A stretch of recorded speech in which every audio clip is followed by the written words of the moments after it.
بسم اللہ الرحمن الرحیم اللہم صلی علی سیدنا و مولانا محمد بارک وسلم صلاۃ و سلام علیک یا رسول اللہ صلی اللہ تعالی علیہ وآلہ وسلم۔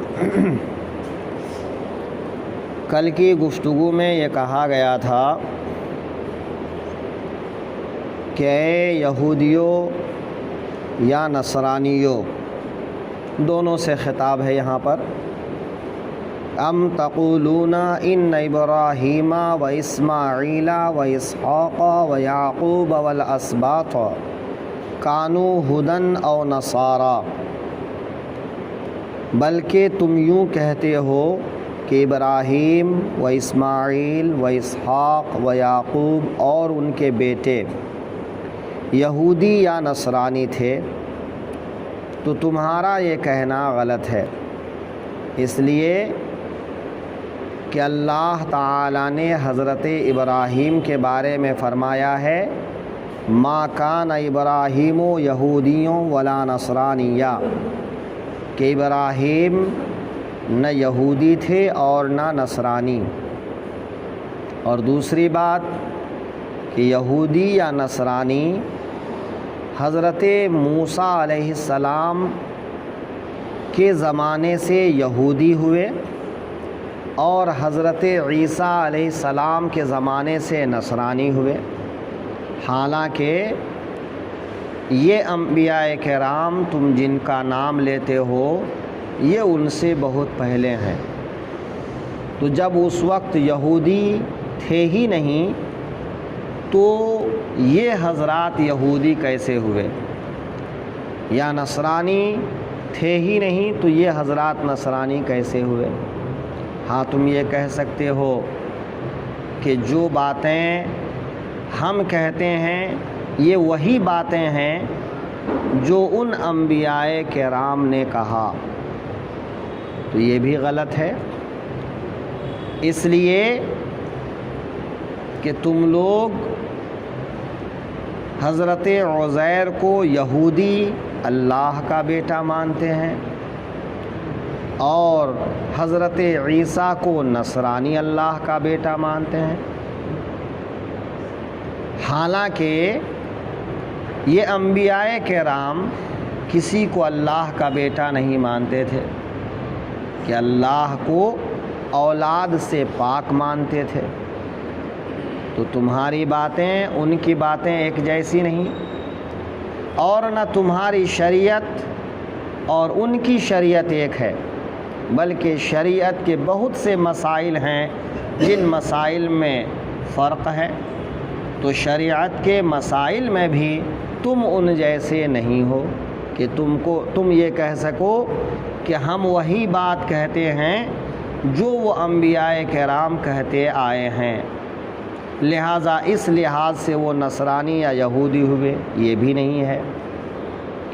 دوسری بات یہ ہے کہ اللہ تعالی زیادہ علم والا ہے، تو جب اللہ تعالی فرما رہا ہے کہ وہ انبیاء نہ یہودی تھے نہ نصارا، تو پھر اللہ تعالی کی بات کے مقابلے میں تمہاری بات کی کوئی حیثیت نہیں ہے۔ آگے کیا فرماتے ہیں؟ قُلْ أَأَنْتُمْ أَعْلَمُ أَمِ اللَّهُ، اے محبوب تم فرماؤ کیا تمہیں علم زیادہ ہے یا اللہ کو؟ ظاہر ہے کہ اللہ کو زیادہ علم ہے، جب اللہ کو علم زیادہ ہے اور اللہ فرماتا ہے وہ یہودی یا نصرانی نہیں تھے، تو تمہاری بات بالکل غلط ہے۔ وَمَنْ أَظْلَمُ مِمَّنْ كَتَمَ شَهَادَةً عِنْدَهُ مِنَ اللَّهِ، اور اس سے بڑھ کر ظالم کون جس کے پاس اللہ کی طرف سے گواہی ہو اور وہ اسے چھپائے، اور یہودیوں نے کیا کیا؟ چھپایا۔ نصرانیوں نے کیا کیا؟ چھپایا، کیونکہ ان کے زمانے میں انہوں نے اپنی کتاب میں بہت سارا فیر بدل کر دیا،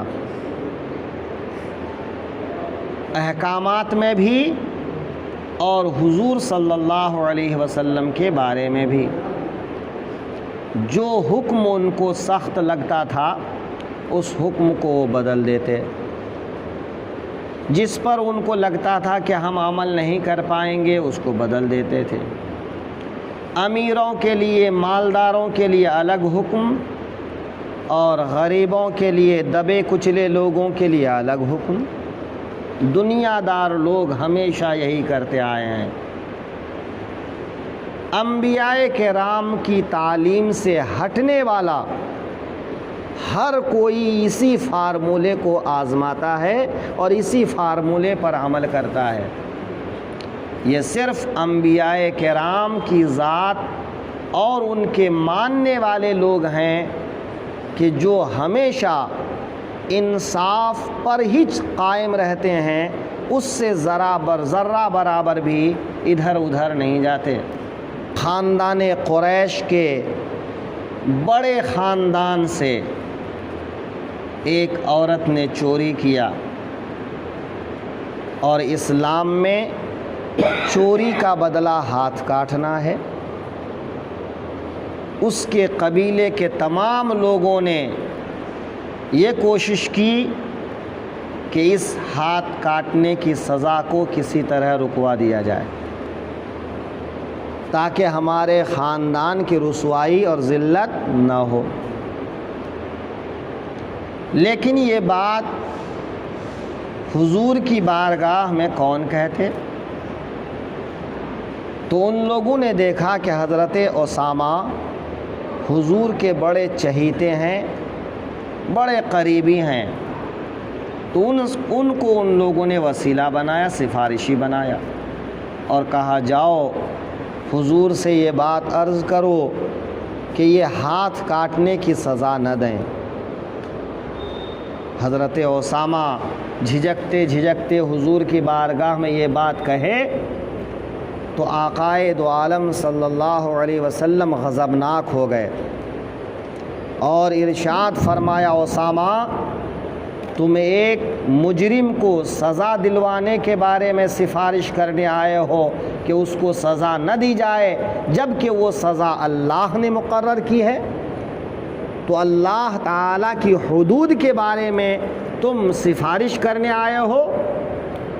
یاد رکھو، ایک خاندان قریش یا بنی ہاشم یا کسی بھی بڑے خاندان کی عورت کی بات تو دور ہے، اگر میری بیٹی فاطمہ سے یہ کام سرزد ہوتا تو میں اس کے اوپر بھی یہی حد جاری کرتا جو میں نے عام مسلمانوں کے لیے جاری کرنے کی بات کی ہے نا۔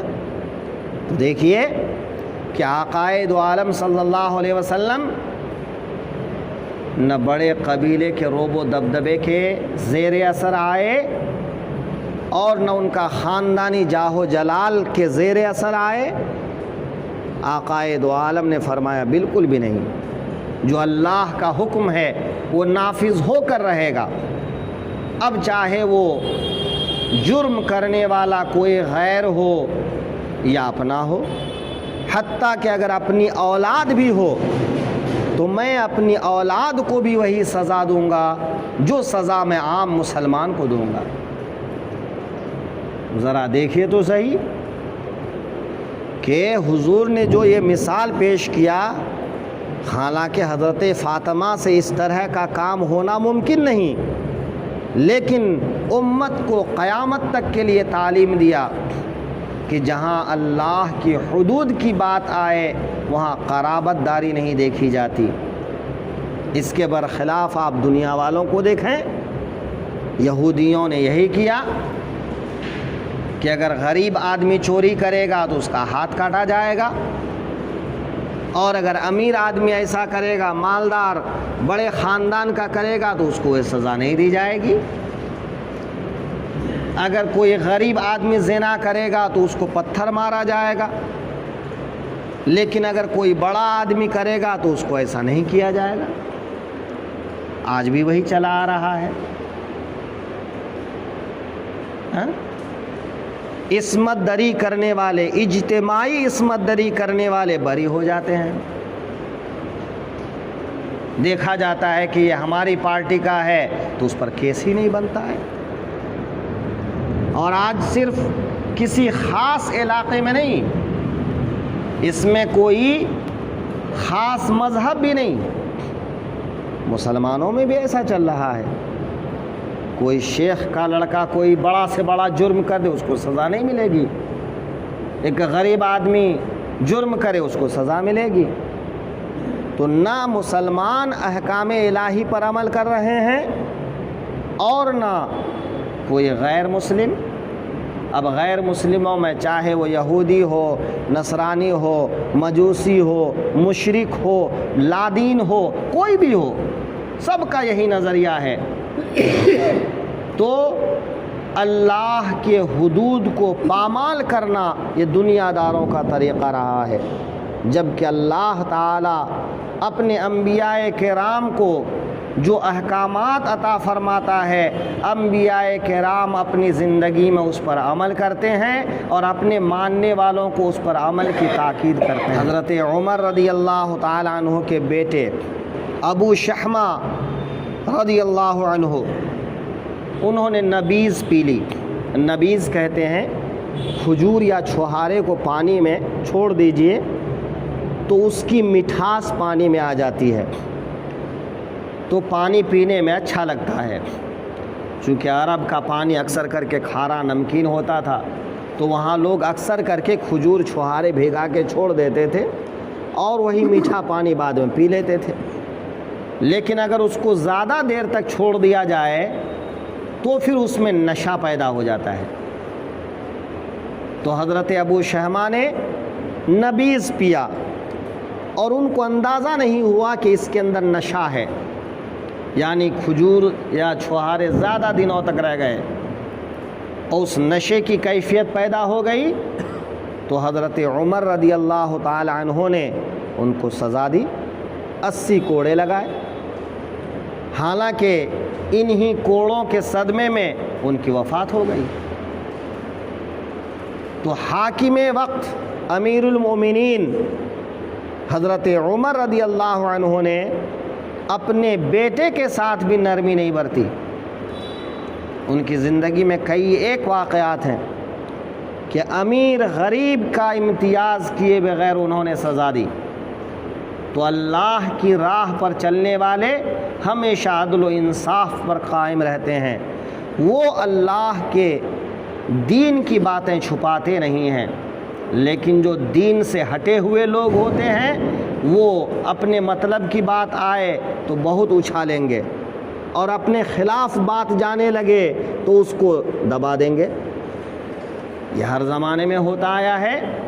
تو چونکہ ان یہودیوں کو محسوس ہونے لگا کہ اگر ہم نے سرکار دو عالم صلی اللہ علیہ وسلم کی تعریف و توصیف جو ہماری کتاب میں ہے اس کو ظاہر کر دیا تو لوگ ان پر ایمان لے آئیں گے، تو انہوں نے اپنی کتابوں کی وہ باتیں ہٹا دی، وہ عبارتیں ہی غائب کر دیں، تعریف و توصیف ہی بدل ڈالے، یہاں تک کہ حضور کا حلیہ ہی بدل ڈالا۔